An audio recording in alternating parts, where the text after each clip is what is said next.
ಯಾಕಂತಂದರೆ ರಾಹುಲ್ ಗಾಂಧಿಯವರು ಕಳೆದ ಲೋಕಸಭಾ ಚುನಾವಣೆಯಲ್ಲಿ BJPಯವರಿಗೆ ಹಿನ್ನಡೆ ಆಯಿತು ಅಲ್ವಾ? ಹಿನ್ನಡೆ ಆಯ್ತಾ ಇಲ್ವಾ? ಅದನ್ನು ಒಪ್ಕೋತೀರಲ್ವಾ?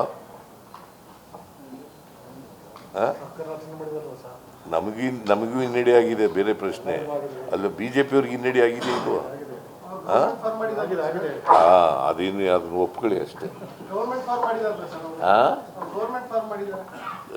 ಗೌರ್ಮೆಂಟ್ ಫಾರ್ಮ್ ಮಾಡಿಲ್ಲ, ನಮ್ಮದು 100 ತಲುಪಿದ್ದೀವಿ ನಾವು ಅಲ್ವಾ? ಇನ್ನು ಸ್ವಲ್ಪ ದಿನಗಳಲ್ಲೇ ಸರ್ಕಾರ ಮಾಡ್ತೀವಿ ನಾವು.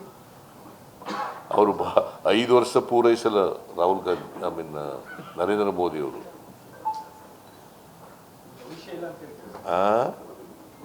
ಭವಿಷ್ಯದಲ್ಲಿ ನಂಬಿಕೆ ಇಲ್ಲ ನನಗೆ, ಆದರೂ ಕೂಡ ಹೇಳ್ತಾ ಇದ್ದೀನಿ. ರಾಜಕೀಯ ಬೆಳವಣಿಗೆಗಳ ಆಧಾರದ ಮೇಲೆ ಹೇಳ್ತಾ ಇರೋದು ಇದನ್ನು. ಗ್ಯಾರಂಟಿ ನ್ಯೂಸ್, ಸುದ್ದಿ ಖಚಿತ, ನ್ಯಾಯ ನಿಶ್ಚಿತ.